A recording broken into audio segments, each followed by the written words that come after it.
Hello everyone, আসসালামু আলাইকুম। Welcome back to my channel Tuntuni's cook hands. আশা করি আপনারা সবাই ভালো আছেন, আমিও ভালো আছি আল্লাহর রহমতে। তো চলুন আজকে আমি আপনাদের রান্না করে দেখাবো স্যুপ নুডলস। তো এটা আমি এগ স্যুপ নুডলস বানিয়ে নিয়েছি, আর এখানে আমি বেশ কিছু ভেজিটেবলও ইউজ করেছি।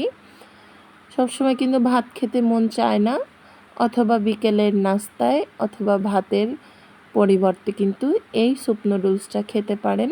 এটা কিন্তু পেটও ভরবে এবং বেশ পুষ্টি উপাদানও রয়েছে। তো বাচ্চাদের জন্য কিন্তু এই স্যুপ নুডলসটা বেশ উপযোগী।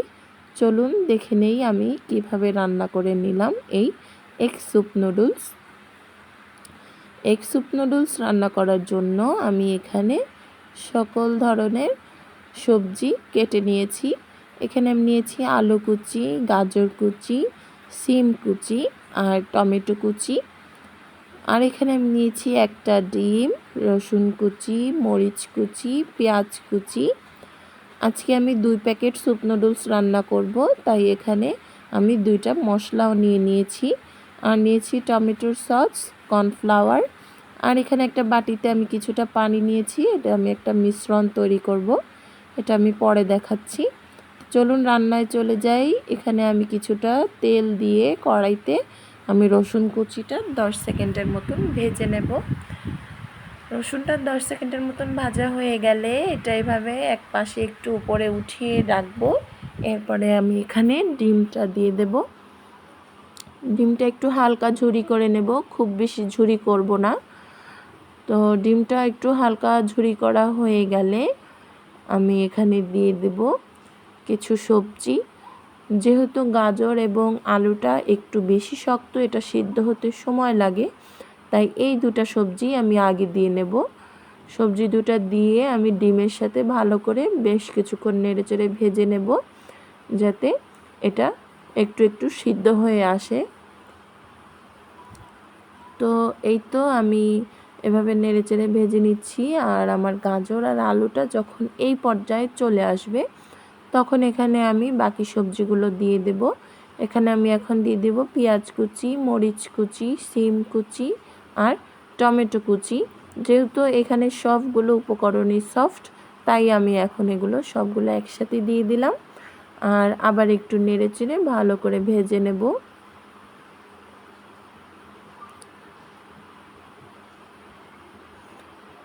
কিছুক্ষণ একটু ভেজে নেওয়ার পর আমি এখানে আরও কিছু উপকরণ অ্যাড করে দেব।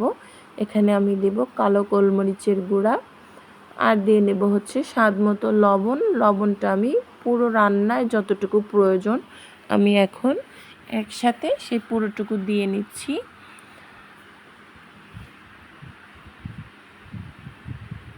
তো আমার কালো গোলমরিচের গুঁড়া আর লবণ দেওয়া হয়ে গেলে আমি কিছুক্ষণ একটু সবজিগুলোকে ভেজে এরপরে এখানে আমি পানি দিয়ে দেব।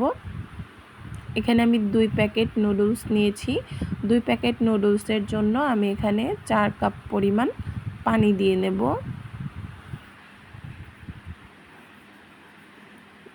আপনারা যদি স্যুপ নুডলসটা আর একটু বেশি পানি করতে চান, তাহলে কিন্তু এখানে আর একটু বেশি পানি অ্যাড করে দিতে পারেন। তবে স্যুপ নুডলসে অতিরিক্ত পানিও কিন্তু মজা হয় না।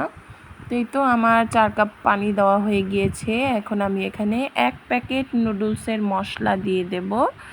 আর মশলার সাথে সবগুলো ভালো করে একটু নেড়েচেড়ে মিশিয়ে আমি একটা জাল করে নেব। এখন কিন্তু আমি সবজিটাকে সিদ্ধ করে নিচ্ছি, ওদিকে সবজিটা সিদ্ধ হতে থাকুক আর আমি এখানে মিশ্রণটা তৈরি করে নেব। এখানে আমি একটা বাটিতে কিছুটা পানি নিয়েছি, প্রায় 4-5 টেবিল চামচের মতন। আর এখানে আমি দিয়ে দেব হচ্ছে প্রায় 2 টেবিল চামচের মতো কর্নফ্লাওয়ার। কর্নফ্লাওয়ারটা দিয়ে ভালো করে মিশ্রণটা তৈরি করে নেব। কর্নফ্লাওয়ারটা দেওয়ার কারণ হচ্ছে একটাই, যে আমার স্যুপ নুডলসের পানিটা যেন খুব বেশি পাতলা না হয়, এটা একটু ঘন টেক্সচারে আনার জন্য আমি এখানে কর্নফ্লাওয়ারের মিশ্রণটা স্যুপ নুডলসের ভিতরে দিয়ে দেব। এই তো আমার সবজিটা বেশ কিছুক্ষণ জাল করে আমি সিদ্ধ করে নিয়েছি। এখন আমি এখানে নুডলসগুলো ভেঙে ভেঙে দেব।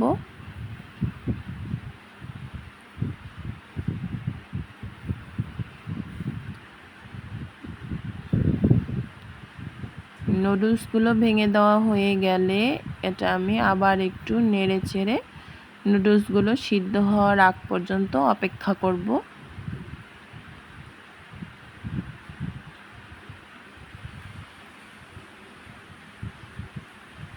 তো আমার নুডলসটা বেশ কিছুক্ষণ জাল হয়ে সিদ্ধ হয়ে এসেছে।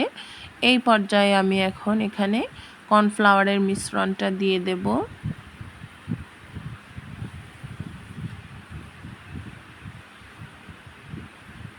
এতক্ষণ কিন্তু আমি হাই ফ্লেমে রান্না করে নিয়েছি। এখন আমি গ্যাসের ফ্লেমটা একটু মিডিয়াম লোতে রাখবো অথবা মিডিয়ামে রাখবো। তাই তো কর্নফ্লাওয়ারটা দেওয়ার পরে আমি আবার একটু নেড়েচেড়ে মিশিয়ে নিচ্ছি।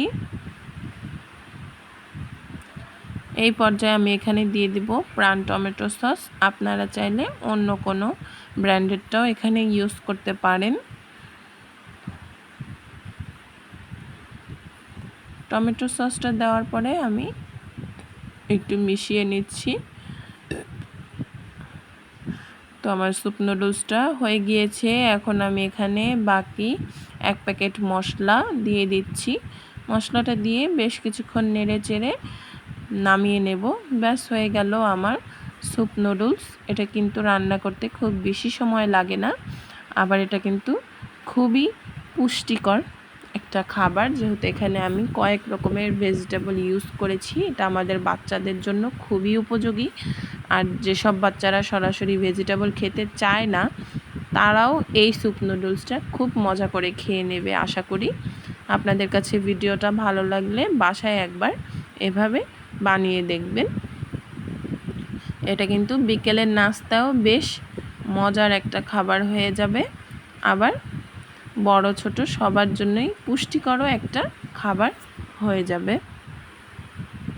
আমার ভিডিওটা ভালো লাগলে প্লিজ আমার চ্যানেলটাতে সাবস্ক্রাইব করে রাখবেন আরও নতুন নতুন ভিডিও পাওয়ার জন্য। আর অবশ্যই আমার এই ভিডিওতে লাইক, কমেন্ট, শেয়ার এবং সাবস্ক্রাইব করে দিবেন। আল্লাহ হাফেজ।